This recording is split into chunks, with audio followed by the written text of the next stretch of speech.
Hi, Pam. Oh, well, okay.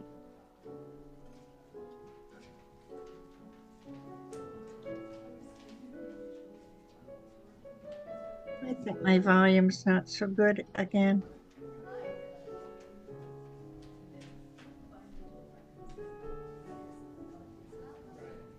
What's happening?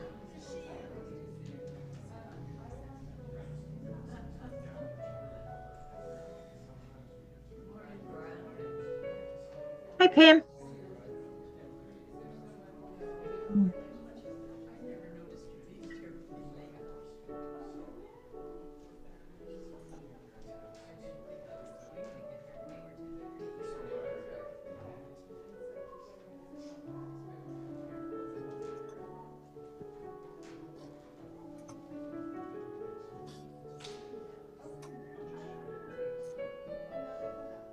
We have Gabor Kiss joining us from New Jersey this morning. Uh, and he has done so before. So there. Thank you for welcoming me. Yeah, welcome to you.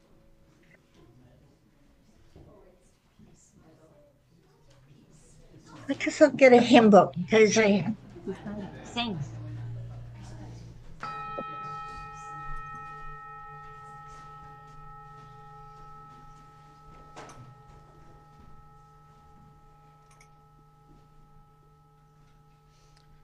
Good morning. My name is Ben Robbins, and I am glad to be your minister and glad to be together with you this morning. Today, we bring some feelings into the room, I'm imagining. The US election. It's also Remembrance Day Sunday, and some of us are remembering a parent or grandparent or neighbor who fought for our country. My mom's dad was on the beach at Dunkirk. He was fighting for his country, and if you knew him, you know he was also fighting for a world of radical love and justice. Today is also the launch of our pledge drive. When we remember what this is all about, we remember the larger story that we are a part of. We remember the world of our dreams. So there's a lot going on today. We are a hopeful people, even when it is layered in grief. And it is good to be together. Later in the service, our offering will go to the Saturday brunch, and because of rising food costs, we are continuing our appeal. So every donation helps. Please see the announcements in the order of service, and note that our first open mic night is coming up November 27th. The Time to Talk About End-of-Life Issues workshop series is starting November 24th, and Marilyn will send out information about that on the email list. And if you're not on the email list and want to learn about it, talk to Marilyn and I can point you to her. Pam Griffin-Hody is donating furniture for the back deck. She says it's fabulous, but it needs transport to the church. So if you can help, let her or I know. And today, after service, there is a luncheon to kick off our pledge drive. Thanks so much, Faith, for organizing that. So it's a full day. Thank you to all of our volunteers and staff who make Sunday services possible. So special thanks to our service assistant, Pam Berman, to Carol Westall on keys, Riley Friesen on tech, again, Faith for organizing the lunch, as well as those who got the coffee going and those who noticed who could use a hello. And if you are new and perhaps you needed to be in community this morning, thank you so much for being here, and do please stay for the lunch. Now we have Scott Wood with a land and climate acknowledgement. Pilasi, welcome. We are meeting today in Mi'kma'ki, the unceded ancestral lands of the Mi'kmaq people who lived here for millennia before European settlers arrived. With their arrival, they brought a worldview, culture, and values greatly at odds with those of the indigenous people who welcomed them. While treaties were entered into spelling out how they could coexist, they were violated by the settlers as colonization and subjugation were pursued. This has caused great injustice to our indigenous people and their descendants, We are all treaty people and are called on to seek reconciliation and live in right relationship with our Indigenous brothers and sisters. We often may feel disconnected from the substance of truth and reconciliation simply because the difficult, even tragic lived experience of our First Nations people is not ours. We must dig deep beyond our comfort zone for understanding. A recently published book entitled Finding Otipemisiwak, The People Who Own Themselves, offers a special opportunity for us. It is written by Andra Curry, a Métis woman from Manitoba, who lived, studied, and worked in Halifax for a number of years in the 1990s. During this time, she attended UUCH and has remained a valued friend of this community. She works as a psychotherapist in the Waikagamuk First Nation in Waikagamuk, Cape Breton. It is a book with literary merit and insights into the lived experience of an accomplished Indigenous person we know and who continues to advise us. I recommend the book. There are two other inseparable parts of true reconciliation. It would be incomplete if we did not strive to live in right relationship with our Black community, other people of color, and other marginalized people who also have been wounded and disadvantaged by racism and discrimination. Likewise, reconciliation would be incomplete if we did not live in right relationship with Mother Earth, our common home. The climate crisis is an existential challenge to us since we are all dependent on the bounty and the services of nature for our survival and well-being. May we find a path forward that leads us to live in harmony and respect for one another and for Mother Earth. Walalakok, thank you.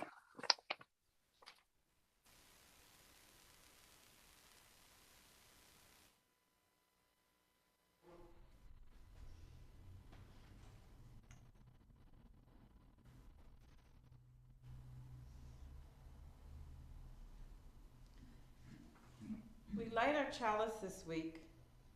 Should I use the mic? Can you hear me? Yep. Is it on? Yes. Okay. Is it on? Is the yellow light on? You want the yellow light off. With the yellow light off. Oh, off. Oh, well, then it is. Yeah. Then it should be working.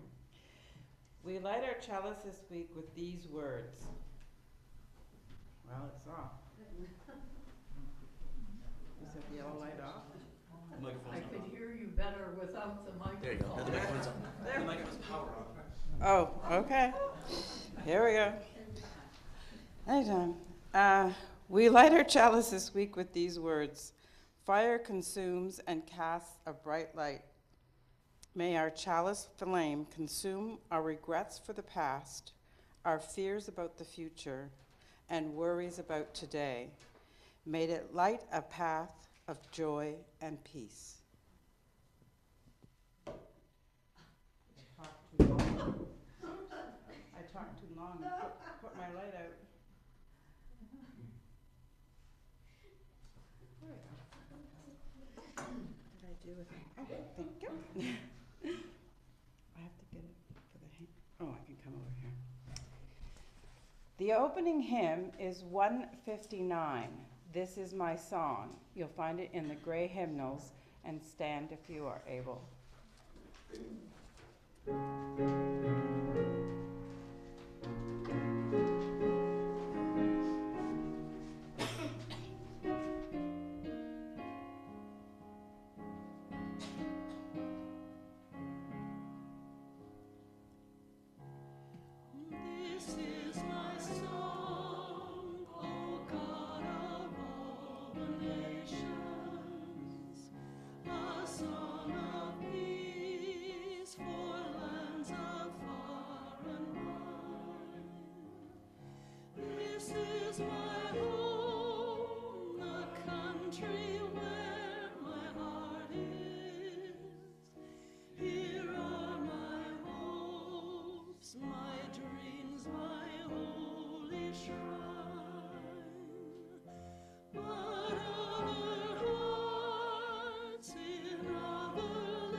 skies are bluer than the ocean, and sunlight beams on clover leaf and pine. What other lands have sunlight too, and clover, and skies are everywhere as blue as mine? Oh, hear my song, thou God of all the nations, a song of peace for their land and for mine.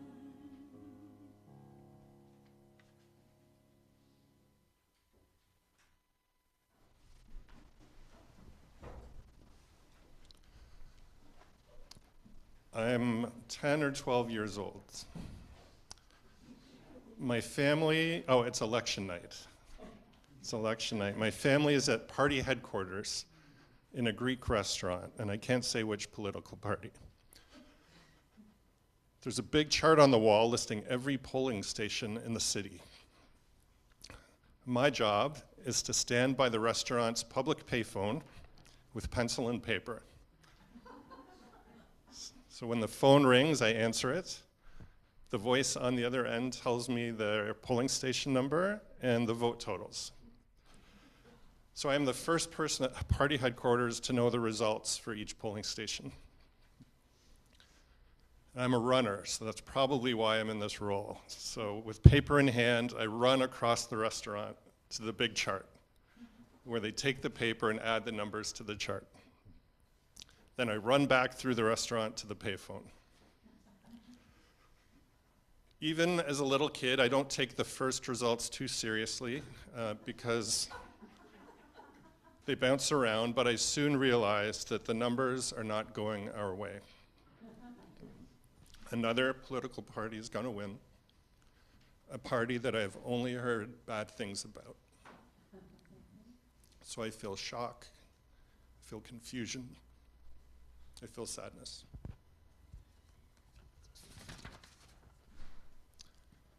Asking, like, what is happening? So at some point, I probably stop running with the numbers. I probably just make my way over to the table and hand them the piece of paper with the numbers without a word, without even making eye contact. And the confetti sits in boxes in the back room going unused, just sits there alone.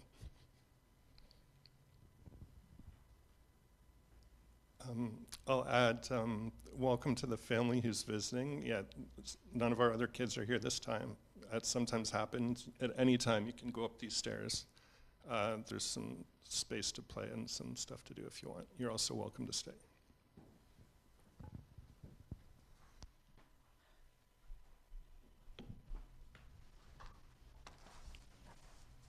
Our musical meditation this week is number 1002, which is in the Teal hymn books.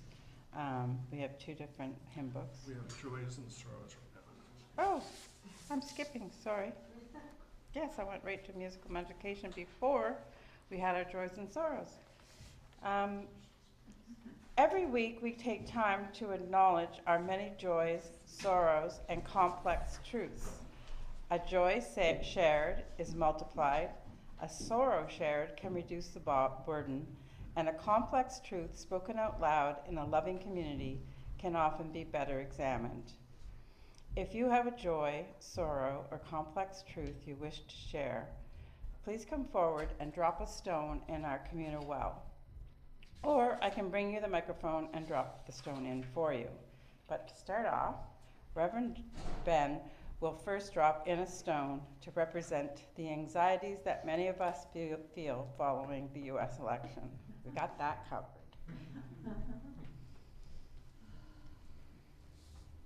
Yeah, so the deep grief that many of us are feeling. I noticed someone actually had to leave. They were quite choked up. Tears are welcome here, just so you Also for the complex truth that the US election was about different things for different people, and some people made their choice in ways that we might not know or understand. And for the sorrow that an election in another country can have global impact and even impact right here in Halifax.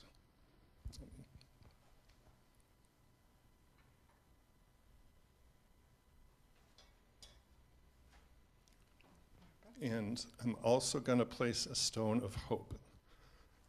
We might not all be ready for hope today, but it's there. I'm going to take the mic to Barbara.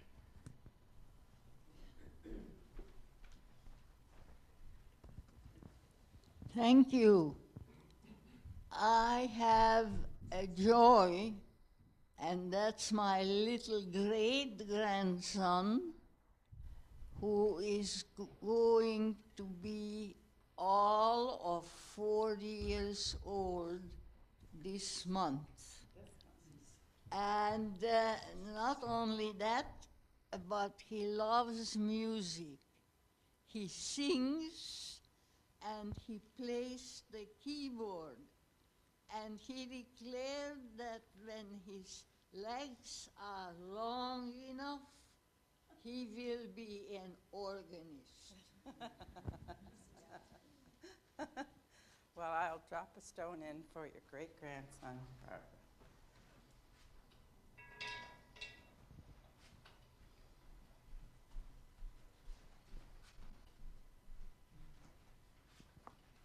I went home from church last Sunday and found an email from a dear old friend telling me that her husband, an indomitable 80-something, had died the day before of COVID. So would you please put a stone in the pod for Ron?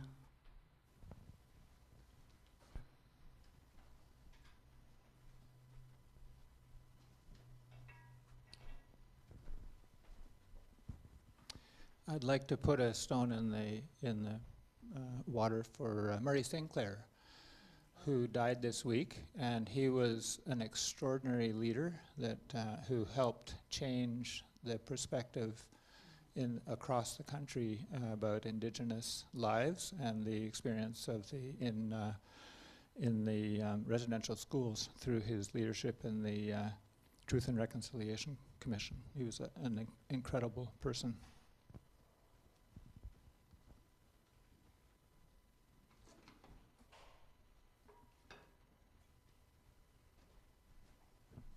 My joy today is I have my sister Mary visiting with me from St. John's, along with her husband.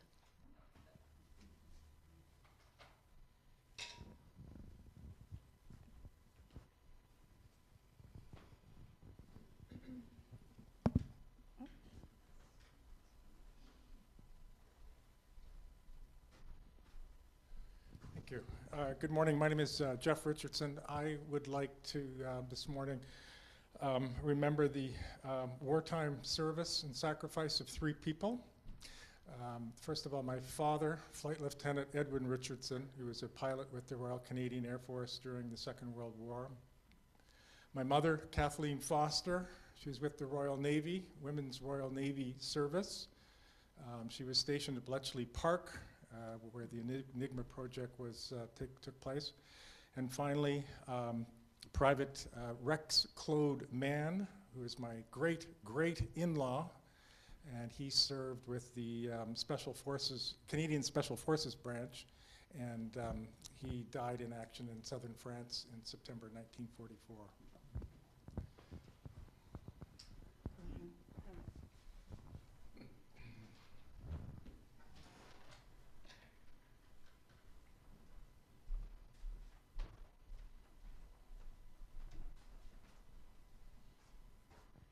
Hello, my name's Amy Moonshadow, pronouns are she, her. I would like to thank everyone that has put their names forward to be candidates in this upcoming provincial election, and it'll only work if you all vote. and get your brothers, sisters, fathers, children, everybody to vote, because we got to, you saw what happened in the United States, and it could be even worse here.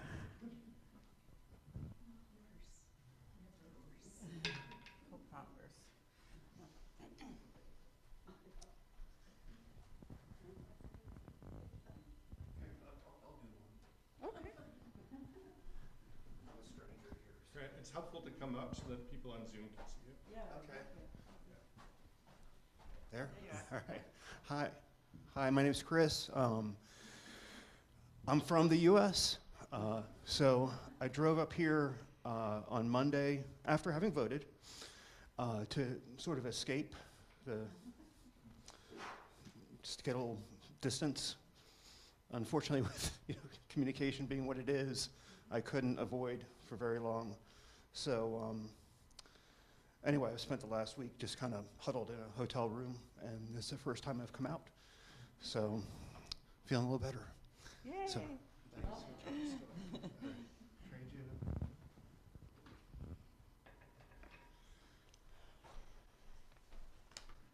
So we're going to put, hopefully everybody's done it. We're going to put one final stone in our well for all the joys, sorrows, and complex truths that have been unspoken but remain in our hearts.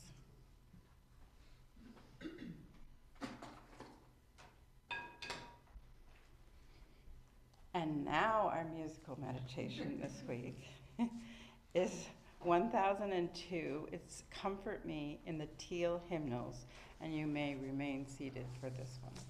And we've adapted the lyrics, which will be on the slides.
We all give to our community in various ways.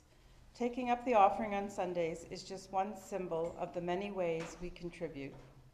Many of us make automatic monthly payments, and I encourage you, if you don't, to do that. Donations can also be mailed or e-transferred to treasurer@uuch.ca. Anything in today's collection that is not earmarked as a pledge will go to the Saturday brunch program. And as you've already heard, costs have gone up, and we need to donate as much as we are able to this worthy program.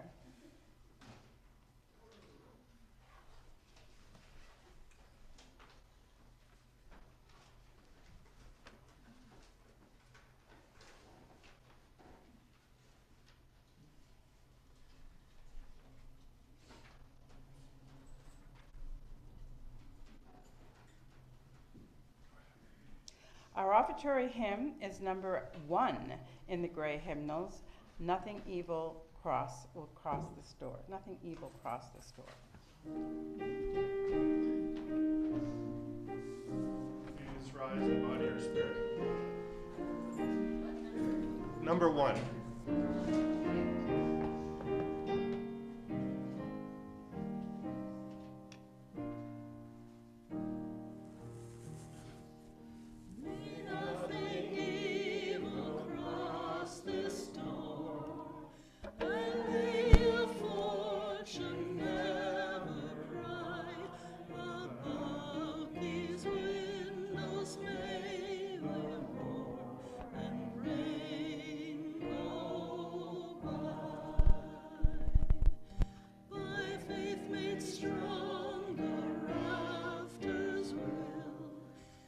Stand the battering of the storm, this hearth, though all the world grow chill, will keep you warm.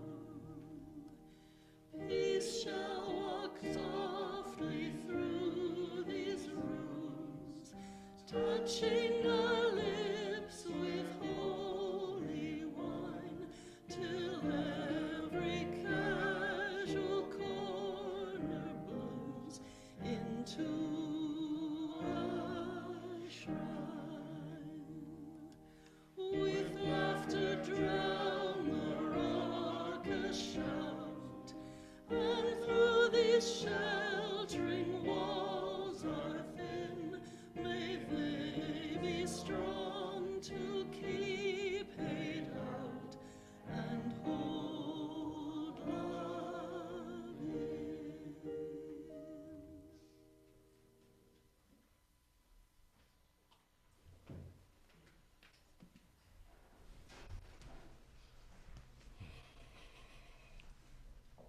It is not always easy to find hope. When my granddad was on the beach at Dunkirk during World War II, I actually don't know how he was feeling. He saw a lot of planes in the sky out to get him and his buddies. He saw boats coming to the rescue, but they were open targets. I imagine he felt fear, despair, sadness.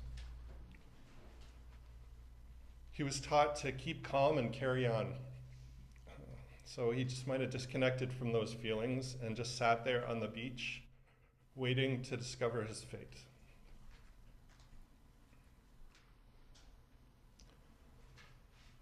It's not always easy to find hope. The people who started this community were the only people in town saying nobody is going to hell. They were against the whole power structure of the city. I imagine they had their days of despair.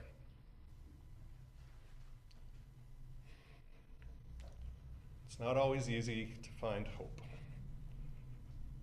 The president-elect of the United States bragged in the 2016 election campaign that he could shoot someone in the middle of Fifth Avenue in broad daylight and get away with it.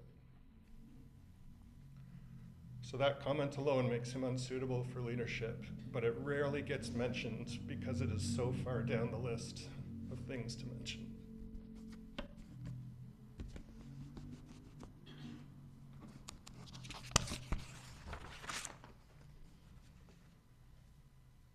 This week, after the US election, the author Austin Channing Brown wrote a blog post called A Shadow of Hope to address that feeling of helplessness that's in the air. Austin Channing Brown is the author of I'm Still Here. I'm still here, as in, this world wasn't made for me. This world tries to shape me into someone I'm not, but I'm still here. In her blog post this week, Brown honors the long struggle for human rights and freedoms, the progress made over decades of organizing, of persuading, pressuring, fighting for justice, movement on top of movement, action after action, risking again and again to love the world, to believe a better world is possible, loving your neighbor even when they don't love you back, patiently making the case for justice again and again and again, and then fighting, seeing real progress over the decades, but also backlash, 2 steps forward, 1 step back, but still feeling like there's a real accomplishment that's happening. And then suddenly living in a world where the bottom might come out from under us.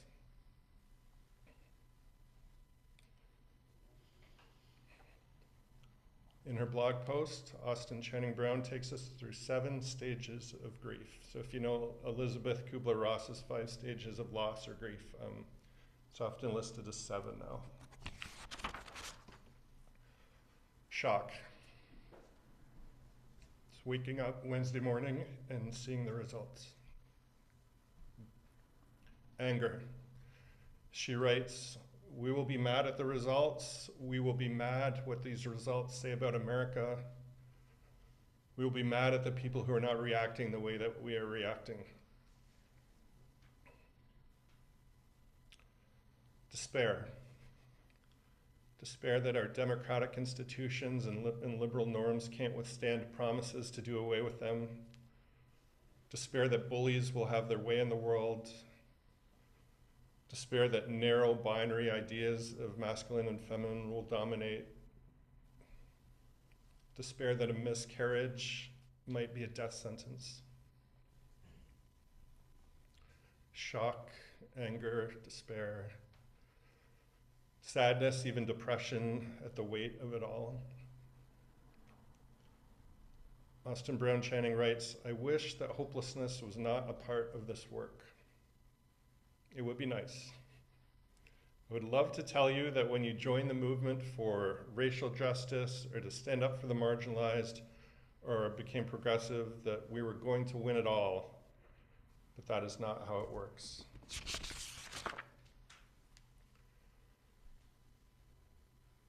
If the challenge was just good fighting evil, that would be hard enough, but it's even harder than that. We have the challenge of how we organize. Even in this room, there are a range of opinions about political strategy, when to take a radical approach to politics and when to prefer incremental change. And often there's a lot of tension in that disagreement.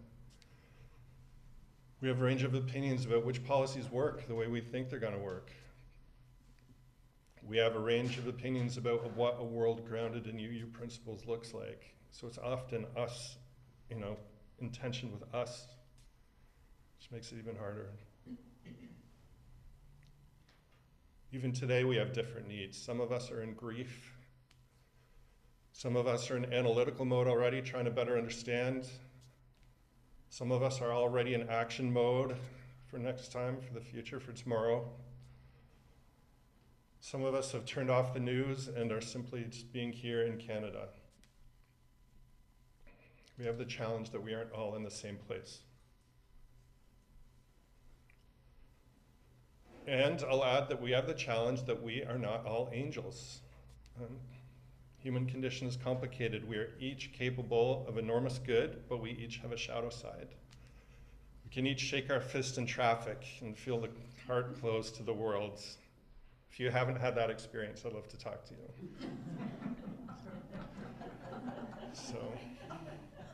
So our predicament is far more complicated than being the good people versus the bad people. So where is the hope? In Austin Channing Brown's blog post after the election, she writes, "What's the alternative to having hope? Would you rather have given up, give in, not care, acquiesce, practice apathy? What else are you going to do with your time and energy?" She asks, is heartbreak real? Yes. Is hopelessness real? Yes. But she says, I will tell you time and time again, hope is a duty. Hope is a duty.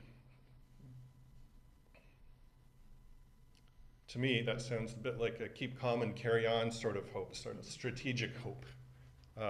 Wake up and do your duty to keep hoping and trying. So I like to remember there's another source of hope. You might not be ready for it today, and that is okay, but this source of hope is there for you when you are ready for it. My source of hope is that love is one of the most resilient things there is on this planet. So Darth Vader built a Death Star. Well, there's a kid in a desert outpost who loves his neighbor, wants an adventure, and that love bursts forth into loving the universe. I don't think we can stop it. Even when life sucks, our hearts can be drawn to the greatest yearnings, the highest aspirations. Leonard Cohen called that a cold and broken hallelujah.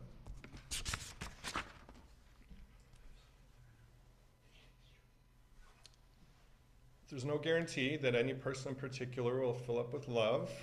Some live their whole lives closed to the world, miserable. I'm not suggesting that institutions can't be so corrupted that the task of rebuilding or reforming isn't a daunting task. Even the Star Wars franchise sometimes seems like it's beyond repair.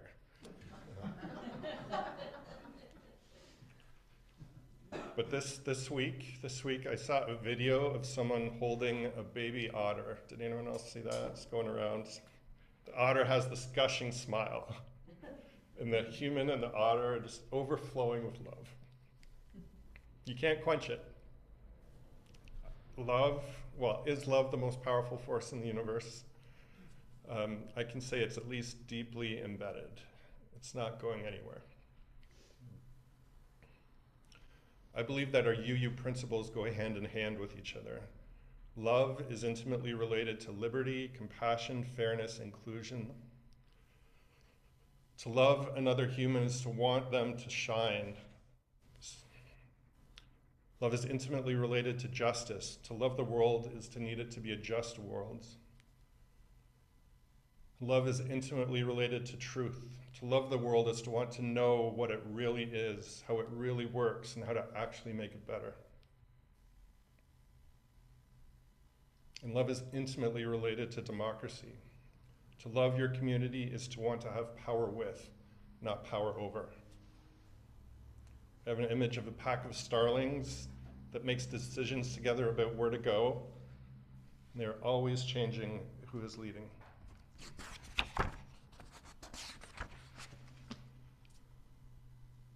I'm not utopian. Democracy is messy. Truth is complicated. Justice takes enormous efforts. There's no happily ever after. And we can get burned by love. But that is the human project.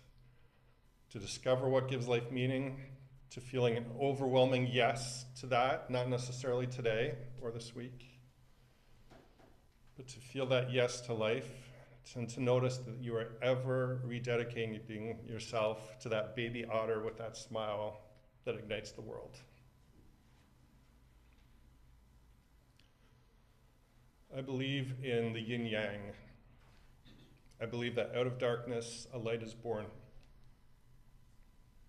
I believe in the Buddhist image that a beautiful lotus flower grows out of the mud. I believe that whether a baby is born in a manger, like in Christianity, or born in the utmost privileged enclave, like Siddhartha Gautama, the Buddha, I believe the heart is meant to love, and love for anyone opens up love to all. Not always. We all have our bad days, and some people get distracted or misguided or arrogant or domineering, that's true. But as much as I'm able, I'm always glad to remember what life is about, to plant seeds of love wherever I go, to love those around me in ever-widening circles so that we might help the world return to love again and again and again.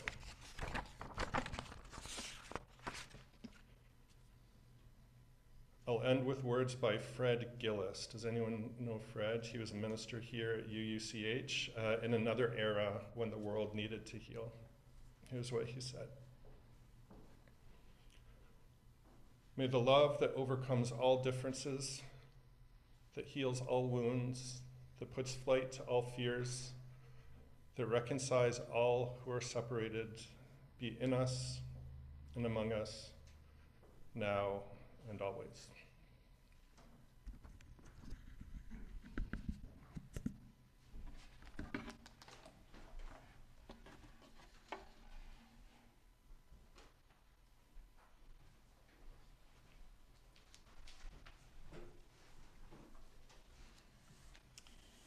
I'm not just your service leader, I'm also in charge of our pledge drive.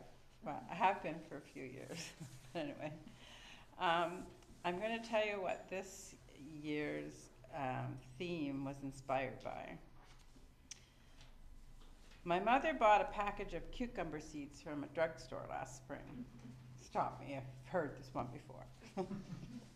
She managed to get a few plants to grow and she gave me one. I tucked one in the back of one of my husband's flower beds, and when it started tangling up with his flowers, and I found out about that quite quickly, I managed to get it growing up on the fence behind. Now, apparently that's a good thing. Loved that fence. It grew in both directions. It grew over onto my neighbor's side of the fence. And then once the cucumbers started growing, and I had to check every couple of days, or else the cucumbers became the size of squashes, I picked those cucumbers until well into October. I gave them to friends, family, a community fridge in downtown Dartmouth. I took them to my paddling club. I brought them here a couple times. I made tzatziki 6 times. The grand total, including the dozen or so my neighbor picked on her side of the fence, 102. 102 cucumbers from one tiny plant. And so that experience inspired the theme for this year's pledge drive, because we have said growth is a priority. So the 2025 campaign is entitled Seeds for Growth. Our goal this year is 110,000. It's about a 5% increase over last year. And as soon as the budget was approved last week, the Canvas team got to work. So we already have some pledges to share, which I'll do during the luncheon right after this service. We've got off to a good start. And yes, I brought some cucumber and cream cheese sandwiches. And yes, the cucumber is one of the last ones I picked off my little overachiever. The closing hymn is number 83, Winds Be Still, and it's in the Great Hymnals.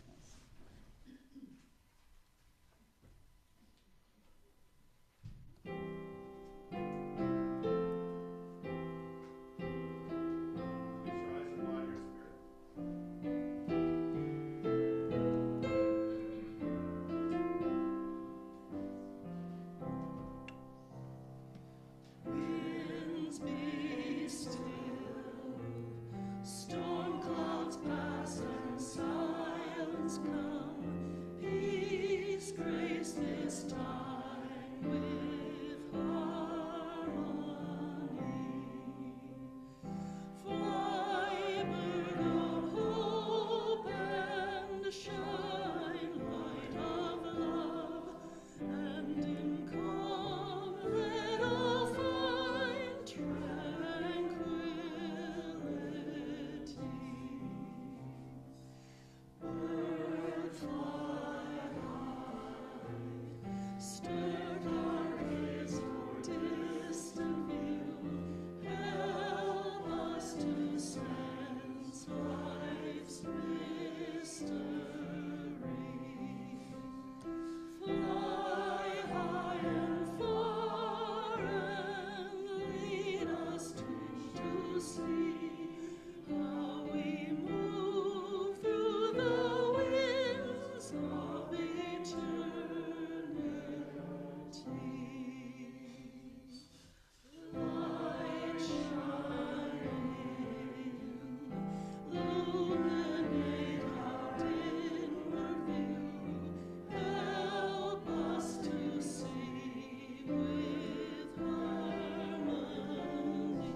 Our chalice extinguishing words are, "From this ground, let us sow mercy, justice, and compassion.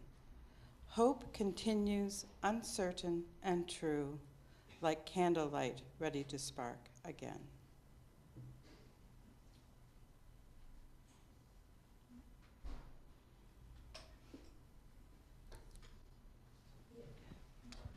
Is there a pickup choir practice? Yes.